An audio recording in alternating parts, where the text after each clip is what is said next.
Hey guys, welcome back for another unit on AP Government with Mrs. Helmuth. Today we're going to be diving into Unit 3, which is all about linkage institutions. Now, you might not know what those are, but I'll start with a definition. So, linkage institutions are the systems that connect us to our government. So most of us don't access our government directly by speaking to representatives or things like that. We engage with the government daily through linkage institutions. And so the linkage institution that we most commonly engage with is going to be the mass media. So consumption of media is how most Americans learn about what's going on in our nation and across the world. We'll also be talking about involvement with political parties, the role of political parties in elections, which elections, certainly presidential elections, inspire a lot of people to get connected to the government in a way that we generally don't see in the midterm. And then we'll also be talking about interest groups, so subject-specific groups that act on a certain public interest. So maybe it's environmentalism, maybe it is Second Amendment issues. Really, the options are endless there. So that's a linkage institution. It links us, the citizens, to our government. Today we're going to be diving into the first one, political parties. So today we're largely going to be looking at the roles and functions of political parties, but we'll also make some connections back to what we covered in Unit 2, talking about how political parties and political ideologies motivate voter behavior. One of the other major portions of this lesson is going to be a quick discussion on America's two-party system and why our system of elections creates this two-party tendency where we see, regardless of the time period we're in, two political parties that dominate public office. So, first question today is, how has America's two-party system changed, and how does it differ from the party systems of other similar democracies? And we actually say that political parties, or loyalty to political parties, has weakened over time. And as a result of that, or maybe also as an effect of that, we have seen more democratic practices in the primary election process. So the primary is when political parties select their candidates, and that used to be largely done by party bosses, the people that were active and involved and fundraised for the party, many times worked for the party, and they kind of selected from amongst them, who are we going to put up to run for office? Now, over time, people have become more involved in that primary process, and we see that very clearly today in presidential election campaigns, where we start with usually a fairly sizable pool of candidates, and eventually through a system of caucuses and primaries, we narrow that field down to one major candidate from each of the two major parties. This is vastly different than what we see in other representative democracies, many of which have multi-party systems. And in those multi-party systems, you actually vote for the party, not for the specific individualistic candidate. So instead of voting for Donald Trump, for example, you would vote for the Republican Party or the Conservative Party. And once those votes are cast, then party bosses go in and they sort of backfill a lot of those positions with people that fall in line with that party's values. So, quite a bit different in terms of how our parties are involved, how much they're involved. In general, we would say they're less involved, even though it does kind of seem like political parties dominate the political landscape today. The next question is, how do parties affect how Americans vote? And what we know from the data is that registered Democrats pretty much consistently vote Democratic. Registered Republicans, same thing. So there's a lot of predictability there. That being said, in North Dakota, for example, we don't register to vote, so we don't have a lot of data on that.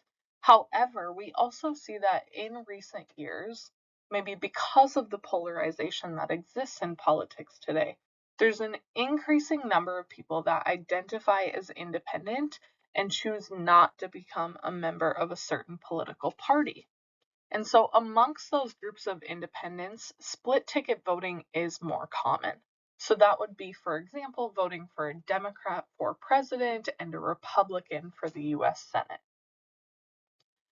Also, in our system, candidates run more as individuals instead of party members, especially early in the primary process when no one has the party endorsement. And so they're vying for that party endorsement. They're talking about ideals, but they're not like the face of the Republican Party or the face of the Democratic Party yet. And once they win the endorsement, their agenda sort of takes over the party agenda and transforms it. So candidates are very individualistic and can have a lot of influence on a party platform.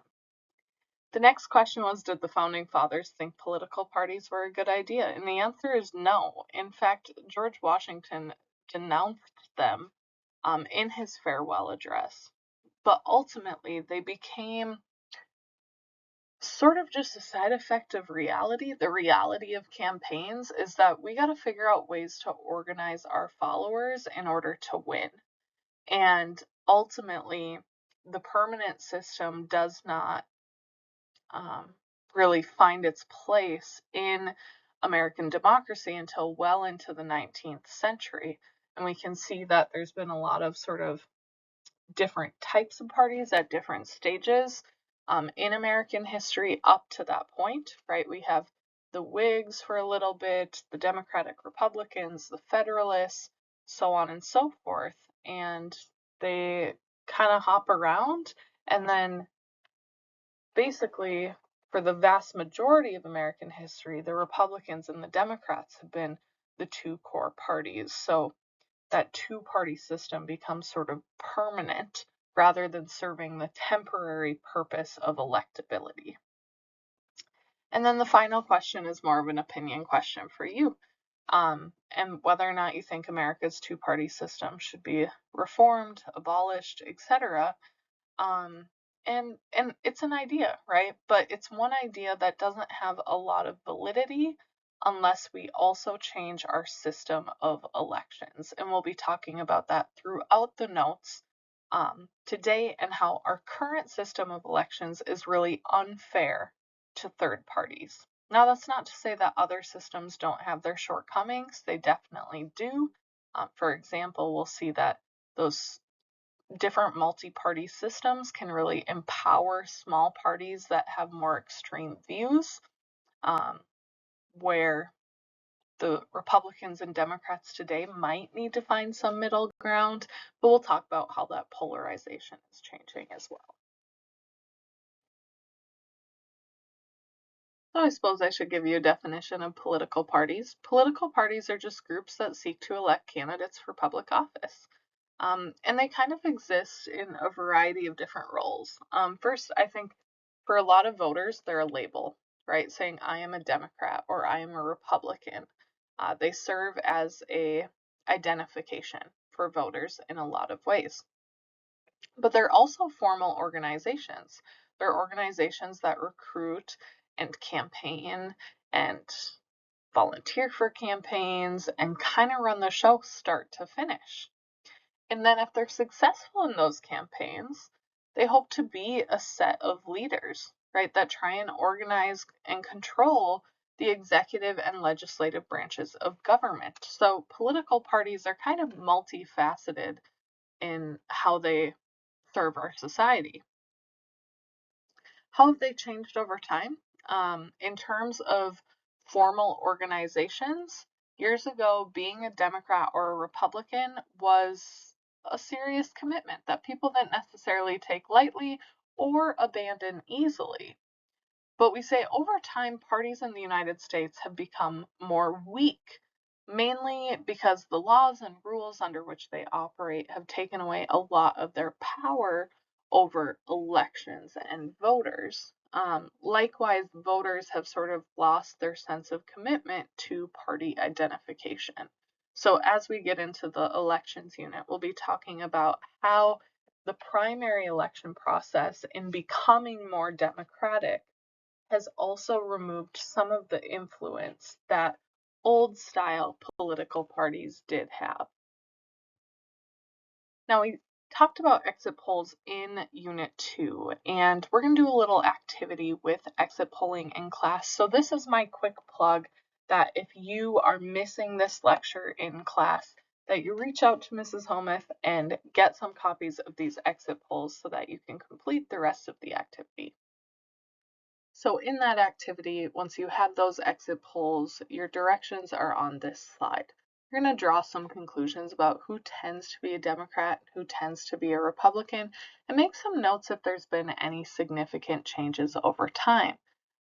And then predictions, we're past 2024, so we should say predictions for 2028. So how do we compare to the rest of the world? Well, we're going to actually look just at Europe for now because they're the home to a lot of similar representative democracies in terms of their government structure. However, their politics are quite a bit different. And so we say political parties are more influential in Europe. Now, they're certainly a part of our day-to-day life here in the United States, especially if you're engaged civically and you're paying attention to the news and all of those things. But I do think more than anything, they're kind of a source of frustration to the American public, where they're quite influential in a lot of these European nations. So what I mean by that, couple examples. In a lot of these European nations, candidates for elective office are chosen by the party leaders. They're not chosen through a democratic process like we have with primaries and caucuses. The campaigns are almost solely then run by the parties versus individuals. For example, if an individual wants to enter a political campaign here in the United States, before they win the party nomination, they largely have to self-fund their campaign. Since that process isn't happening in these other democracies, then it's ultimately the parties that run the campaigns. And ultimately, elected officials are really expected to vote and act together with members of their party. And we do see this in our government as well, where we see a lot of partisan voting, though there are plenty of examples where people split with their parties as well. That being said, in many of these countries where they have multi-party systems, they are going to have to reach compromises with other parties to be able to meet a majority, which we don't see here in the United States. So these next few slides are on how political parties have changed over time in the United States. And like I said already, many of our founders disliked the idea of parties. They thought of them as factions that were motivated by self-interest, right? Madison speaks out against factions in Federalist Number 10. George Washington speaks out about political parties in his farewell address and condemns them. He hated the arguing between Hamilton and Jefferson, both of whom are in his cabinet and will eventually become political party foes. So, as I said, the first parties were really just used to organize followers to oppose others' policies, right? Jefferson's followers by about 1790 had started calling themselves the Republicans, which was sort of suggesting that their opponents were secret monarchists. And Hamilton's followers had organized themselves as the Federalists, hoping to imply that their opponents were enemies of the new Constitution. So he kind of carries that label from the Fed anti-Fed discussions. But like I said, at this time, parties are really for a specific temporary purpose of organizing against or for policy and for election. Now, it's worth noting that the Jeffersonian Republicans, or sometimes called the Democratic Republicans, are not the party that we call the Republicans today. In fact, present-day Democrats actually consider Jefferson to be the founder of their party and some of their core party values. It's not until the 1820s and the age of Andrew Jackson that we have a truly national system of parties for the first time. So during this time, a few different things happen. First, we eliminate caucus-based nominations. So we'll talk more about the caucusing process as we know it today when we get into elections and primaries, but caucuses were kind of like an old-fashioned meeting of the political elites. And so at the time, it was like, well, members of Congress would come together, they'd sit in a room, they'd smoke some cigars, and they would just pick who's going to be the next Republican or Democratic Republican that's going to run for a certain office, right? It was just like all these elites coming together and selecting these nominees. So that comes to an end at this time in places. And then ultimately, it's a party convention that nominates instead of political elites. So come together, everyone can come, you can all vote as regular people who is going to be the nominee. Democrats were the followers of Jackson, and Whigs were those who were opposed to Jackson.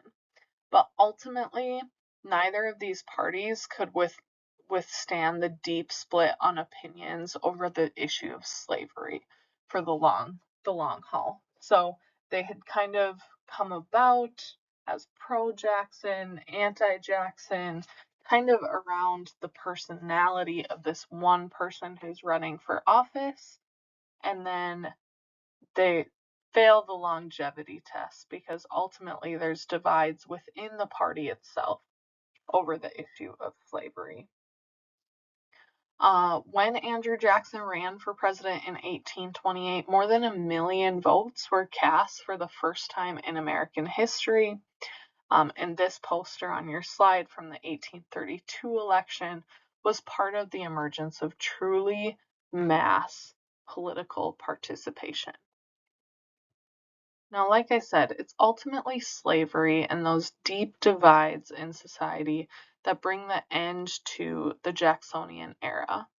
So deep divides in society emerge leading up to the Civil War, and the divide becomes more geographical in nature, with Republicans in the North and Democrats in the South.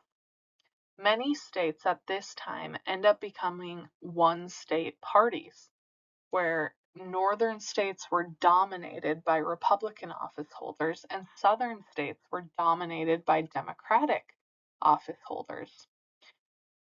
Factions, though, emerged within each party type. So factions are like sub-parties in this case.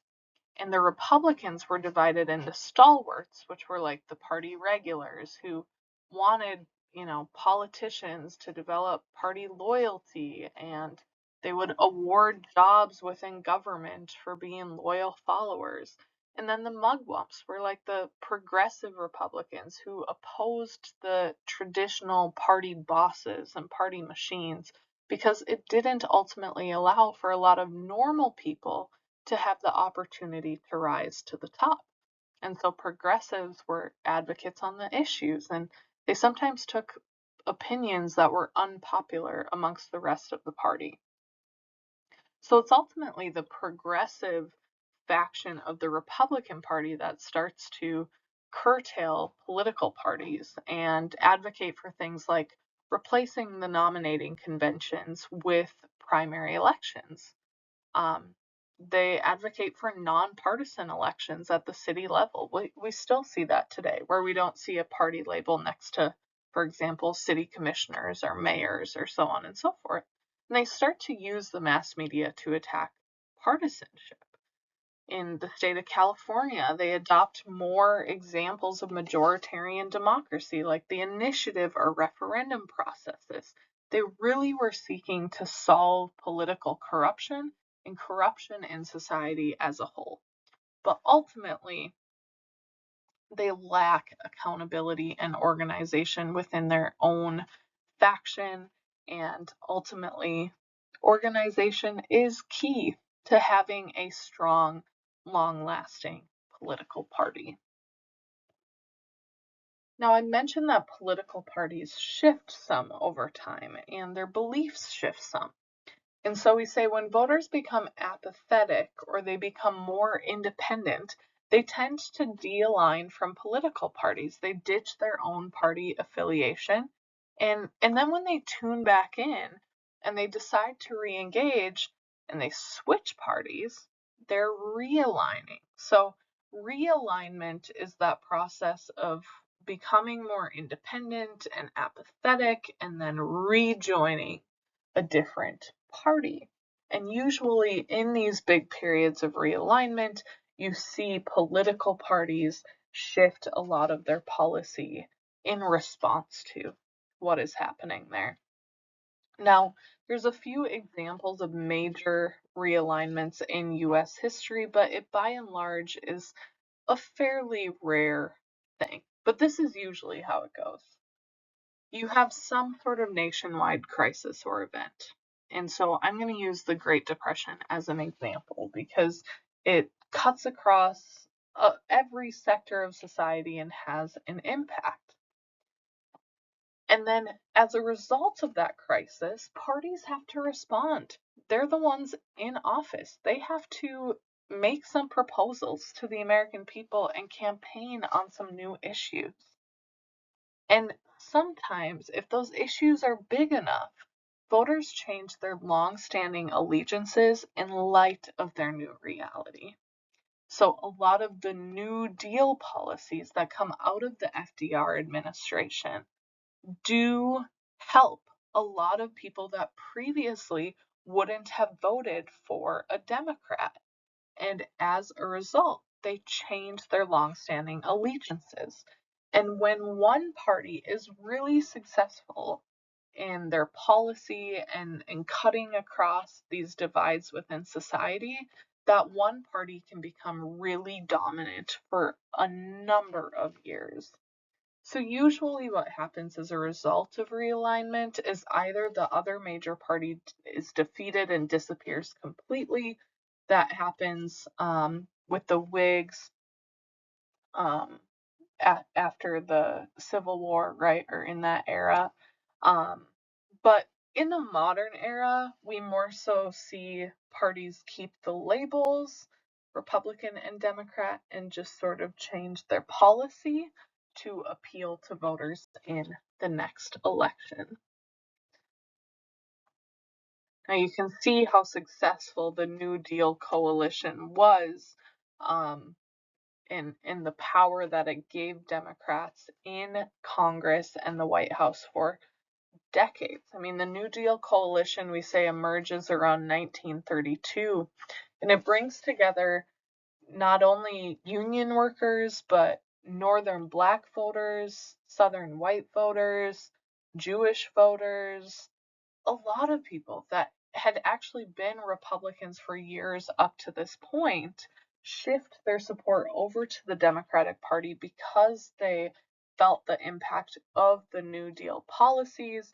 And as a result, this major realignment allows the Democratic Party to largely control government for the next 50 years. Now, realignment can also be regional, and we're going to look at the southern states as an example of this. So from 1972 or so through the present, the South has been more Republican than the nation as a whole. But traditionally, prior to the realignment that happens regionally in the 60s, the South had voted Democrat even pre-Civil War, right? So the weird thing about Jim Crow politics is that white Southerners who actually held pretty conservative views on things like taxes and morality and national security would still choose to vote for Democratic presidential candidates who didn't share their views. And they really did this as part of a larger strategy for maintaining white supremacy in the South. And for a really long time, that strategy worked. And Democratic politicians like Woodrow Wilson and Franklin Roosevelt loyally sort of let them continue to do their thing. But ultimately, the dam began to crack with Harry Truman. Harry Truman had a President's Council on Civil Rights, and then under Lyndon Johnson, the National Party divisively broke sort of their bargain with Southern Democrats when they adopted things like the Civil Rights Act, the Voting Rights Act, and with all of that, white Southerners just took their conservative views on taxes and national security into the Republican Party, where they ultimately belonged. I'm going to flip through these slides, kind of show you how this happens over time. So you just saw the FDR years in the previous. In 1948, you had a third-party candidate, a Dixiecrat from South Carolina, that was able to gain some traction.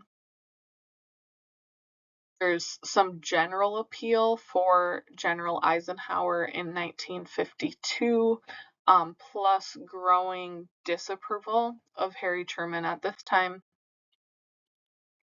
You can see similar trends here in 1956. 1960, we had one independent candidate that again was able to pull a state down here, but you can see largely Democratic back again in 1960. However, when 1964 comes around and the Civil Rights Act is signed, it's quoted that Lyndon Johnson knew in signing the Civil Rights Act that he had delivered the South to the Republican Party for a long time.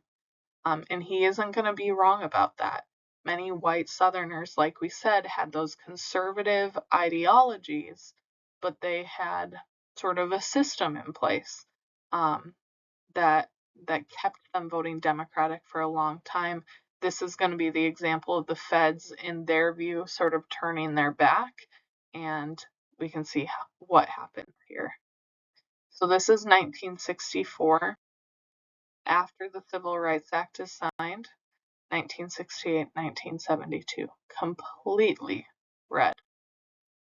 Now, 1976, Jimmy Carter has a brief comeback. He's a Southern boy, right? A Southern governor, a humble peanut farmer, right? So he gives Democrats a short-lived comeback in the South, winning about every state in the old Confederacy except Virginia, which he lost by a very narrow margin.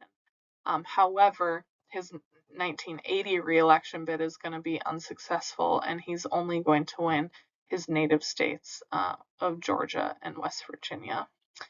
This year, 1976, is going to be the last year that a Democratic presidential candidate will have won a majority of the Southern electoral votes. Since then, the Republicans have dominated this area. We can see this here.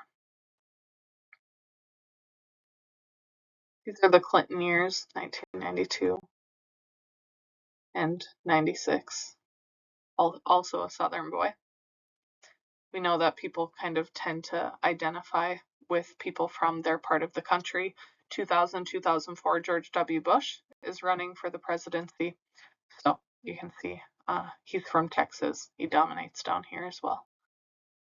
2008, Barack Obama is able to pull back a couple of those states as Democratic states, and he maintains a couple of those into 2012. 2016, largely red. Same in 2020. And finally, all red in the 2024 election. So, regional realignment. Great example here. The last piece of notes here is about the two-party system. So it says, this is from an AP exam. It says, one reason for the persistence of a two-party system in the United States is the lack of divisive issues? No. The separation of powers? No. It's actually C here, the single-member electoral system. So that's our system of doing elections. Here's how it works. So in our system, there's only one single prize, and that prize is really hard to attain, right? That prize is going to be whatever position someone is running for. So whether it's being president, whether it's being a senator, there's that seat, right? And it can be hard to attain that, to build a coalition that will get you enough votes to get to that point. So the idea is this: there's no incentive in our system of elections to be second place. Prior to the 12th Amendment, the incentive to be in second place is you get to be the vice president. The Second Amendment outlaws that. Vice presidents also have like zero political power in those early years, so the incentive is marginal to begin with. Okay. And then when there's no incentive for second place, there's really no incentive for third place, right? So you get where I'm going with this? This is why we have two parties, okay? So the idea is, say we have a bunch of different groups, 5 different groups. These are all of their really specific beliefs. They're more environmentalists, they're more left-wing, progressives, they're more right-wing, they're more extreme right-wing, right? Like, we break all these ideologies into these small groups and these unique ideologies. Well, none of them, unless they pair up and sort of become one larger group, none of them right now have a majority of the votes. And so what tends to happen is we say, okay, well, blue is the most popular here, so they should win. But they don't win in our system of elections where you need a majority of the votes to get one seat. So red gets this idea, hold on, we kind of agree with a few things yellow has to say. We kind of agree with a few things orange has to say. Let's all group up and we'll become one big super party. And now we have enough votes to win that seat when we all group up together. Because there's no incentive here to be in second place. Second place doesn't get you a Senate seat. Second place doesn't get you the presidency, right? So you have to create coalitions of like-minded groups. And so we say our political parties are sort of big tent parties. There's a lot of different unique ideologies that fall under the general umbrella of being a Republican or being a Democrat. Right? So if blue's thinking, where do I go from here? Maybe I need to start talking to green. I got to see if they're going to get in this with me, if we can agree on a few things. Now, we're still going to have third parties, but we call it a two-party system because our next president is not going to be a member of a third party. We still have third parties because some people are going to be unwilling to compromise their ideology regardless.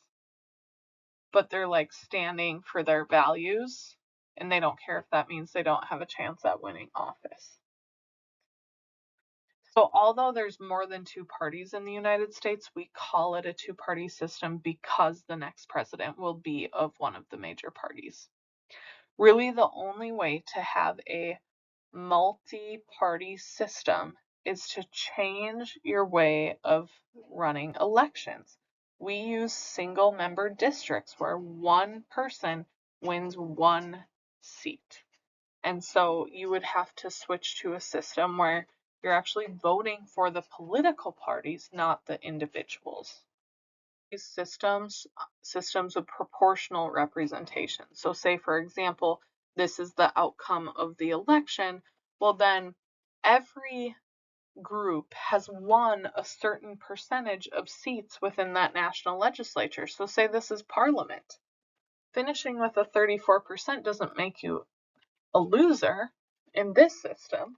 It makes you a 34% winner. So if there's 100 seats, you get to select 34 people to fill those positions. And even the tiny parties get seats and voices in Parliament. It's because voters don't feel like voting for the tiny party is throwing away their vote, right? Because even if they get one person in there to speak on their behalf, it's something. It's worth their vote, right? Now, this also has its flaws. No party system is perfect. I don't get to pick who these 34 people are that are filling my blue seats. I don't get to pick who these 52% are that are filling my red seat. It's party leaders who choose those people.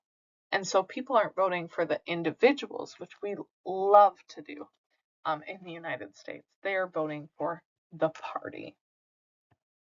So political parties really have three main jobs, and kind of in this order. As organizations, it is their job to recruit candidates, to find quality candidates for office, to nominate those candidates, to run the nomination process, to run the system of primaries and elections that we'll talk about in the next chapter. And once someone has won the endorsement of the party, then it's their job to help those candidates win elections, because then they win seats in government and then they have the power to control government. Now, the national party, we have political parties that are organized sort of locally or statewide, and then we also have the national party. And the national party is going to be responsible for sort of the tail end of a presidential campaign, where we're calling the national convention together. We, throughout the campaign, are raising a lot of money for the candidate that we've endorsed, and then representing party values within the media. So these are just some fun clips from recent party conventions. As primaries and caucuses have become sort of the way in which we select presidents or presidential nominees, state parties have sort of struggled to redefine their roles. And for example, post 1890, stricter voting laws are implemented that ultimately crack down on a lot of fraud that was happening in state elections. 1939, the Hatch Act makes it illegal for federal civil service employees to take an active part in managing campaigns, so on and so forth. So as a result of those changes, ultimately a new sort of style of campaigning and political parties has come about.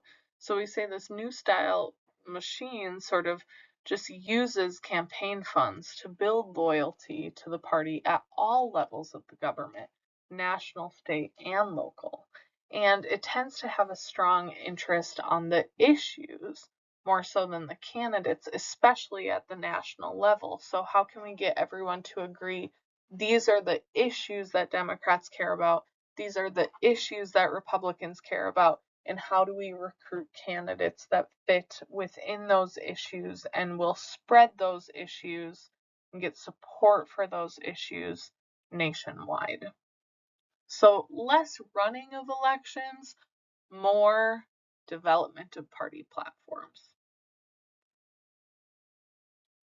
The opposite of sort of the old style political machine where there's lots of party bosses who have a lot of power in government and make a lot of decisions. Opposed to all that is the ideological party. The ideological party is more similar to what we see in the Democratic and Republican parties today, where the parties are value focused, they're contentious, and they're factionalized, meaning there's smaller subgroups within them. There are also independent third parties, but we have many factions within the big ideological tents that make up the current Republican and Democratic parties. So right now in the Republican Party, you have a faction that refers to themselves as the Freedom Caucus in Congress.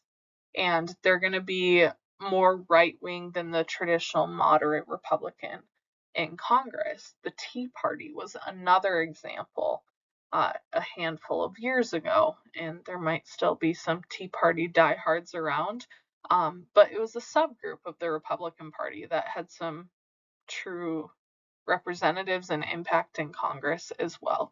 And the Democrats are the same. You can see that in sort of the party divide between sort of the Bernie Sanders and Elizabeth Warren progressive wing of the party. AOC fits in that mold as well, versus the more mainstream moderate Democrats. So there's that divide as well. Now, I've mentioned that we still have third parties, but third parties we say are kind of like a bumblebee, meaning like they sting once and they die. But while they're alive, they flit about and they pollinate new ideas in government. So they still serve their purpose, and lots of times we see that third parties are willing to take on more extreme idealistic opinions on issues that the moderate big parties like the Republicans and Democrats are hesitant to sort of touch on until it's sort of played out in the field. So third parties kind of play it out in the field for us, right? For example, before a lot of the Democratic Party took on a lot of environmental positions. Like the Green Party had already talked about that. They were a third party that sort of pollinated those ideas, spread them about, never won office, but did eventually have their impact in that way. The minor parties that have endured the longest are the ones that are ideological, meaning they have a comprehensive view of what they want American society to look like, right? So, like the Socialist Party or the Democratic Socialists would be an example, right? Sometimes we see economic protest parties, which are usually going to be regional, though sometimes like in the Great Depression, it's like a nationwide thing, right? And ultimately, they're just trying to better their current economic position. So when those positions resolve and people are in a better place, then the parties also dissipate. You have one issue parties that they just want a single policy change, right? This example is the Prohibition Party. Well, what do you think they wanted? Prohibition, right, as an amendment. And then factional parties are created by sort of a split in a major party. And usually it's over a person, lots of times, the philosophy of a single presidential candidate or leader, that there's just a group that can't get behind that person. And so they sort of choose to go elsewhere and split off. The final few slides here are on de-alignment and polarization. So we know today that less people are identifying with political parties or joining them. They might use them as a label, but they don't join them as an organization. And de-alignment is a trend or process where large portions of the electorate abandon their previous political party affiliation and they don't replace it with a new one. Like former Republicans don't become Democrats and vice versa. They just become independent. And this increases ticket splitting as opposed to straight ticket voting. For example, a Democrat voting Democrat down the line. We see more split ticketing as people de-align. However, studies show that most independents do actually have a partisan leaning. In 2014, for example, 17% of the public leaned towards the Democratic Party, while 16% leaned towards the Republican. And only 6% of the public declined to lend either way. Independents, they still have their deep-seated values. They just tend to not feel as warmly about the party members or the leaders that have been nominated in the party process. So might just be focused on like, okay, who's the better of the two evils? And you've maybe heard people in your life talk about that. So you can sort of see this period of de-alignment where we start to see the gray lines sort of tick up. And a majority of Americans today would say that they are independent, or most, more so than they would say they're Democratic or Republican. So you can sort of see how people have de-aligned over time.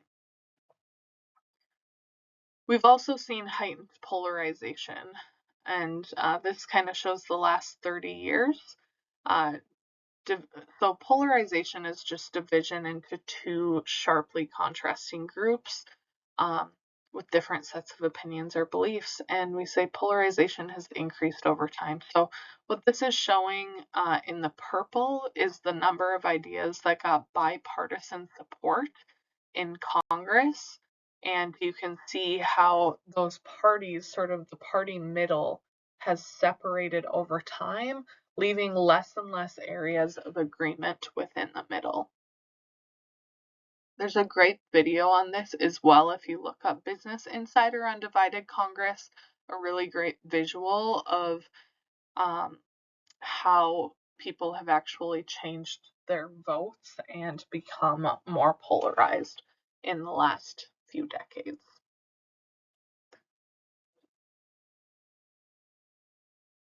All right, guys, that's a wrap on political parties. Have a great rest of your day, and I'll catch you next time for campaigns and elections.